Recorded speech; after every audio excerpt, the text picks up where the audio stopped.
हे आहे. त्यानंतर दुसरं जे कलम आहे ते 18 नंबरचं कलम आहे. त्याच्यामध्ये हरवलेल्या व्यक्तीचं मृत्यूची नोंद, म्हणजे हरवलेली व्यक्ती जर असेल त्याला मृत्यू घोषित करून त्याची नोंद घेण्याच्या संदर्भातलं कलम 18 ही तरतूद आपल्याला या 1969च्या कायद्यामध्ये दिलेली आहे. एखादी व्यक्ती हरवली असेल आणि ती आपल्याला मिळून येत नसेल तर संबंधित नातेवाईकांनी पोलीस स्टेशनमार्फत कोर्टामध्ये अर्ज दाखल केला असेल तर तो कोर्टामध्ये अर्ज दाखल केला असेल तर ज्या कोर्टामध्ये जो अर्ज दाखल केलेला आहे त्या तारखेपासून 7 वर्षाचा कालावधी पूर्ण झाल्यानंतर अशी व्यक्तीला कोर्टाकडून मृत्यू म्हणून घोषित केलं जातं आणि मग ग्रामपंचायतीला असा आदेश केला जातो की अशा व्यक्तीची मृत्यूची नोंद आपल्या दप्तरी नोंद करून घ्या. हा कोर्टाचा आदेश असेल, आपल्याकडे कोर्टाचा आदेश प्राप्त झाला असेल तर अशा पद्धतीनं कलम 18 नुसार आपल्याला त्या व्यक्तीची मृत्यूची नोंद या ठिकाणी करून घेता येते. अशा पद्धतीचं ह्या कलम 18 जे आहे ते आहे. त्यानंतर दुसरं एक महत्त्वाचं कलम आहे ते 20 नंबरचं कलम आहे. या 20 नंबरच्या कलमामध्ये आपल्याला भारतामध्ये म्हणजे परदेशामध्ये एखादी व्यक्ती म्हणजे एखादं कुटुंब गेलेलं आहे आणि त्या कुटुंबाला त्या ठिकाणी झालेलं मूल आणि हे कुटुंब परदेश सोडून आपल्या देशामध्ये कायमस्वरूपी वास्तव्यासाठी येणार असेल तर अशा कुटुंबातल्या मुलाला भारतीय नागरिकत्व प्राप्त व्हावं तर यासाठी अशा मुलाची जन्माची नोंद ही त्या नगरपालिका असेल किंवा ग्रामपंचायत असेल तर त्या ठिकाणी त्या मुलाची जन्म नोंद घेणं गरजेचं आहे. यासाठी कलम हे 20 वापरलं जाते. तर या प्रोसेसमध्ये असा कायद्यामध्ये तरतूद आहे की एखादे कुटुंब 2010ला परदेशामध्ये गेलेलं आहे, स्थायिक झालेलं आहे, त्या ठिकाणी गेलेलं आहे.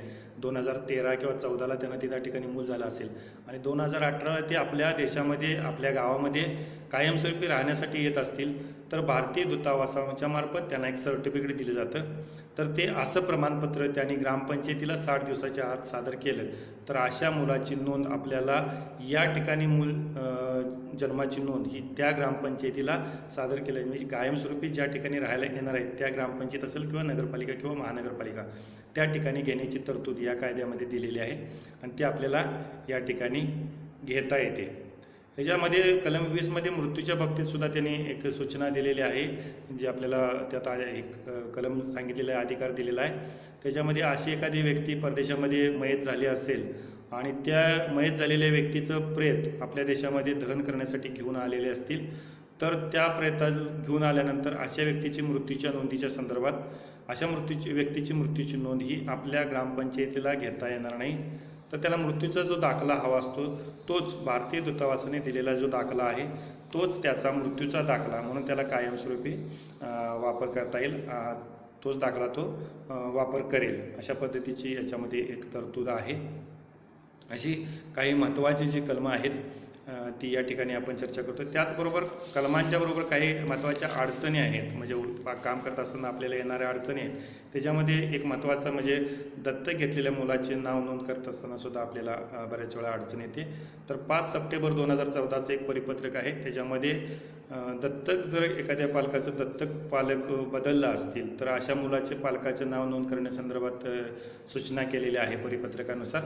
तर त्याच्यामध्ये अशी सूचना आहे की दत्तक पालक जर झाला असेल तर न्यायालयीन आदेशासोबत दत्तक विधान जर त्या पालकाने आपल्या ग्रामपंचायतीला सादर केले तर अशा ठिकाणी आपण त्या ठिकाणी त्या पालकाचं नाव बदल करू शकतो किंवा त्या पालकाचं नाव जे आहे ते आपण त्या ठिकाणी दुरुस्त करू शकतो, बदल करू शकतो. अशा पद्धतीचे हे दत्तक मुलाच्या संदर्भात सुद्धा नोंद घेत असताना आपल्याला या पद्धतीने कार्यवाही करावी लागेल.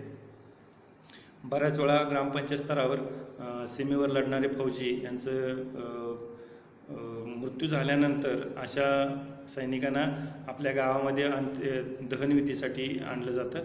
तर त्या ठिकाणी त्या सैनिक बोर्डाकडून एक दाखला मागणी केला जातो की ह्या व्यक्तीचे ही जी काही व्यक्ती आहे त्या व्यक्तीचं दहन आपल्या या गावामध्ये केलेलं आहे अशा पद्धतीचं दाखला आपल्याला मागणी केला जातो. तर त्या ठिकाणी सुद्धा आपण थोडीशी काळजी घेतली पाहिजे की त्या ठिकाणी मृत्यूची तारीख न देता या व्यक्तीचं दहन या तारखेला आपल्या गावामध्ये झालेलं आहे अशा पद्धतीने सरपंचांचा दाखला दिला तरी काही हरकत नाही. त्यामध्ये 11 जून 2009चं परिपत्रकामध्ये अशी तरतूद आहे की कायद्यामध्ये अशी कुठली तरतूद नाही दाखला द्यावा पण तसा मागणी केला असतात आपण हा दाखला अशा पद्धतीनं देऊ शकू सरपंचांच्या सहीनं फक्त. दुसरा एक मुद्दा महत्त्वाचा असा आहे की चालत्या वाहनातल्या मृत्यूच्या संदर्भात सुद्धा बरेचशाच अडचणी येतात. एखाद्या व्यक्तीचा अचानक चालत्या वाहनामध्येच जर मृत्यू झाला असेल अचानक, तर अशा व्यक्तीचं मृत्यूची नोंद करत असताना कायद्यामध्ये जी तरतूद आहे, तर त्यासाठी 19 जुलै 2016ला एक परिपत्रक काढलं आणि त्याच्यामध्ये सूचना केलेली आहे की ही जे चालतं वाहन आहे त्याचा शेवटचा थांबा असेल त्या ठिकाणी अशा व्यक्तीची मृत्यूची नोंद आपल्याला या ठिकाणी करता येईल. जे निबंधक असतील त्या निबंधकाने त्या ठिकाणी ती मृत्यूची नोंद त्या ठिकाणी घेता येईल. अशा पद्धतीचं त्याच्यामध्ये सूचना केलेल्या आहेत.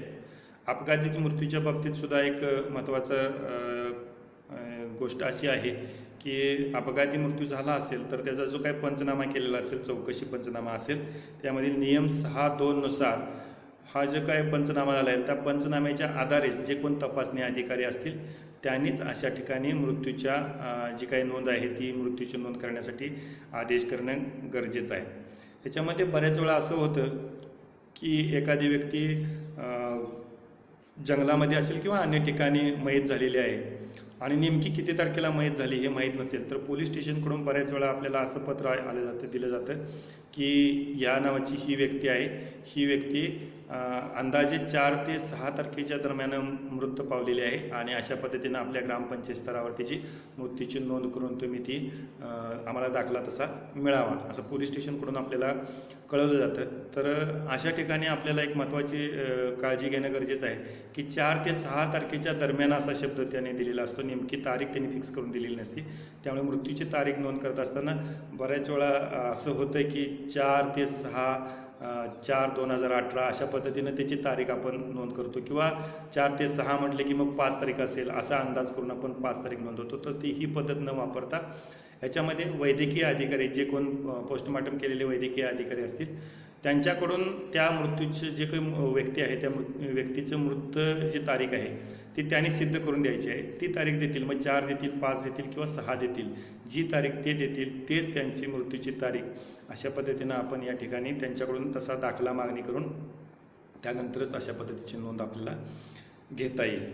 महत्त्वाचा एक विषय असा आहे की जन्म आणि मृत्यूच्या नोंदीचे रजिस्टर ही बऱ्यापैकी काही ठिकाणी म्हटल्यापेक्षा बऱ्याच ठिकाणी असं आहे की ही रजिस्टर आपल्याच ग्रामपंचायत स्तरावर ग्रामपंचायतच्या स्थापनेपासून आपल्याकडेच ठेवलेली आहे. पण कायद्यामध्ये अशी तरतूद आहे की 6 वर्षापर्यंतची जी काही जन्माची रजिस्टर आहे ती 6 वर्षापर्यंत आपण ग्रामपंचायत कार्यालयामध्ये ठेवू शकतो. त्यानंतर ती पंचायत समितीकडं देणे गरजेचं आहे. त्याचबरोबर मृत्यूच्या बाबतीत मृत्यू आणि उपजत मृत्यूची जर असेल तर 1 वर्षाच्या कालावधीसाठी ते आपण ग्रामपंचायत स्तरावर ठेवू शकतो. अशा पद्धतीचा हा एक विषय आपल्याला माहीत असणं गरजेचं आहे, म्हणून या ठिकाणी आपण चर्चा करतोय. दुसरा विषय की असा आहे की अनावरत संतती म्हणजे अनैतिक संबंधातनं एखादी मूल झाला असेल आणि अशा मुलाची नोंदणी करताना बऱ्याच वेळा बरेचसेच प्रसंग आपल्याला येतात की एक महिला आल्यानंतर ती सांगते की त्याचं नाव या ठिकाणी त्याचं पालक म्हणून लिही. पण बऱ्यापैकी असं होतं की ते पालकसुद्धा आपल्या ग्रामपंचायतीला निबंधकांना एक अर्ज करतात की या ठिकाणी अशा मुलाचं माझं वडील म्हणून माझं नाव नोंद करू नये. तर अशा ठिकाणी वडिलांनी जर विरोध केला तर या कायद्यामध्ये किंवा या परिपत्रकानुसार आपल्याला एक असं सूचना करण्यात येते की अशा ठिकाणी जे काय पालकांनी परवानगी नाकारली असेल तर त्या महिलेचंच पालक म्हणून त्या ठिकाणी नाव आपल्याला नोंद करता येईल. हा एक विषय आहे. बऱ्यापैकी ग्रामपंचायती आपल्या खेडेमधल्या असल्यामुळे बऱ्याचशाच ग्रामपंचायतीचे जे रजिस्टर आहेत ती खराब झालेली असतात किंवा अनावधानाने एखाद्या व्यक्तीला दाखला आपण तसाच लिहून दिलेला असतो, म्हणजे जे दाखल्याचं प्रमाणपत्र आहे ते असंच दिलेलं असतं, पण ते नोंद आपल्या नोंदणी रजिस्टरला त्याची नोंद अनावधानाने राहून गेलेली असते किंवा नोंद झालेली आहे परंतु ते पान आत्ता सध्या कालावधी जुनं रजिस्टर आहे आणि त्या पान त्या रजिस्टरमधलं खराब झालं असेल, गहाळ झाला असेल तर अशा वेळी एखादी व्यक्ती आपल्याला दाखला घेऊन येते की यापूर्वी मला आपल्या ग्रामसेवकांनी साहेबांनी हा दाखला दिलेला होता आणि यावरून मला आता सध्या दाखला नवीन द्या. आपण प्रत्यक्षात पाहणी केली असता अशा पद्धतीचा दाखला आपल्याला त्या ठिकाणी ते रजिस्टरचं पान उपलब्ध होत नाही किंवा दिसून येत नाही. तर अशा वेळी आपल्याला काय काळजी घ्यावी लागेल, तर याच्यामध्ये 4 जुलै 2009ला एक परिपत्रक शासनानं दिलेलं आहे आणि त्याच्यामध्ये अशी माहिती दिलेली आहे की असं जर पान गहाळ झाला असेल किंवा खराब झाला असेल किंवा यापूर्वी आपण दाखला दिलेला आहे पण तो नोंदच आपल्या रजिस्टरला दिसून येत नसेल तर यावेळी आपल्याला त्या व्यक्तीला अनुपलब्धता प्रमाणपत्र जे आहे त्या पद्धतीनं अनुपलब्धता प्रमाणपत्र द्यावे लागेल आणि संबंधित विभागाकडून उदाहरणार्थ मग 1 वर्षाचा कालावधी असेल तर माननीय गट विकास अधिकारी यांचा आदेश, अन्यथा त्याच्यावरील कालावधी असेल तर माननीय न्यायाधीशांचा आदेशानुसार अशा पद्धतीच्या नोंदी आपल्याला या ठिकाणी घेता येतील, अन्यथा अशी नोंद आपल्याला करता येणार नाही. यामध्ये दुसरा एक महत्त्वाचा विषय की बऱ्याच वेळा नाव नोंद करत असताना मगाशी मी सांगितलं की कलम 15 नुसार आपल्याला दुरुस्ती करता येते. तर त्याच्यामध्ये मी म्हटलं की फक्त मुलाचं नाव जे आहे ते आपल्याला बदल करता येत नाही. त्या व्यतिरिक्त आईचं नाव चुकलं असेल किंवा वडिलाचं नाव चुकलं असेल किंवा आडनावामध्ये काही दुरुस्ती असेल तर ती दुरुस्ती आपल्याला हे जे अधिनियम 1969 आहे त्यातले कलम जे 15 आहे किंवा 2000चा नियम आहे त्याच्यातलं नियम 11 नुसार आपल्याला ही दुरुस्ती करता येईल. त्यासाठी निबंधकाने स्वतःची खात्री पटोस्तोपर्यंत ती माहिती त्या संबंधित व्यक्तीकडून घेणं आवश्यक आहे आणि निबंधकाला त्याची खात्री पटत असेल तर अशा निबंधकाने हे 9 सप्टेंबर 2009च्या परिपत्रकानुसार अशा नावामध्ये आपण दुरुस्ती शेरारखान्यामध्ये करू शकतो. आता मगाशी जो विषय मी म्हटला की अनुपलब्धता प्रमाणपत्र हा जो विषय आहे देताना काळजी घ्यावी, त्याच्यामध्ये अशा व्यक्तीने एखाद्या अनुपलब्धता प्रमाणपत्र मागणी केला असेल तर त्या ठिकाणी त्या व्यक्तीकडून आपल्याला खात्रीसाठी त्याचं राहण्याचं ठिकाण, जन्माच्या संदर्भात असेल तर त्याचं मूळ जन्म ठिकाण कुठलं आहे याची माहिती आपल्याला मागणी करणं आवश्यक आहे. ही माहिती मागणी केल्यानंतर सुद्धा त्या संबंधित व्यक्तींना ती देण्यास ना हरकत किंवा असमर्थता दर्शवली असेल, हरकत दाखवली असेल किंवा असमर्थता दर्शवली असेल तर अशा व्यक्तीला आपण पोलिसामार्फत चौकशी करण्यासाठी आदेश देऊ शकतो आणि पोलिसांच्याकडून चौकशी झाल्यानंतर अशा व्यक्तीला आपण अनुपलब्धता प्रमाणपत्र देऊ शकतो. यासाठी शासनाने 21 सप्टेंबर 2007ला एक परिपत्रक काढलं आणि त्यानुसार आपल्याला असा एक सुधारित आदेश त्यांनी दिलेला आहे. आता हरवलेल्या व्यक्तीचा मगाशी मी कलम 18 नुसार सांगितलं की एखादी व्यक्ती हरवली असेल तर तिचं मृत्यूची नोंद करण्यासाठी आपल्याला जी तरतूद आहे त्याच्यामध्ये 30 ऑक्टोबर 2012ला एक परिपत्रक काढलं आणि त्याच्यामध्ये एक सुधारणा दाखवली की ती म्हणजे ही व्यक्ती जी आहे ती ज्या न्यायालयामध्ये अर्ज सादर करते, उदाहरणार्थ एखादी व्यक्ती आपलं गाव सोडून हरवलेली आहे पण नेमकी कुठं जाऊन मयत झाली हे आपल्याला फिक्स सांगता येत नाही, तर अशा वेळी ज्या न्यायालयामध्ये आपण अर्ज सादर करणार आहे त्या न्यायालयाचा जो काय गाव आहे, न्यायालयाचं गाव आहे, त्या न्यायालयाच्या गावाचंच ठिकाणीच ही मृत्यूची नोंद त्या ठिकाणी करण्यासाठी संबंधित न्यायालय आपल्याला आदेश करेल आणि तेच त्याचं मृत्यूचं ठिकाण हे त्या ठिकाणी घोषित करेल. अशा पद्धतीनं तीच मृत्यूचं ठिकाण आणि ती तारीख आपण घेतल्यानंतर आपण तशा पद्धतीनं ही नोंद या ठिकाणी करू. आता एक महत्त्वाचा विषय असा आहे की जन्माची नोंद आपल्याला 21 दिवसापर्यंत जर आली असेल तर अशा आलेल्या नोंदीसाठी आपल्याला मोफत पहिलं प्रमाणपत्र आहे ते मोफत देण्याची तरतूद या कायद्यामध्ये दिलेली आहे आणि तशी विनामूल्य आपण ते जे काय प्रमाणपत्र आहे ते त्या ठिकाणी त्या व्यक्तीला देऊ शकतो, अन्यथा त्यानंतर मात्र आपल्याला जे काही फी असेल ती फी करून अशा पद्धतीनं हे जन्म प्रमाणपत्र देऊ शकतो.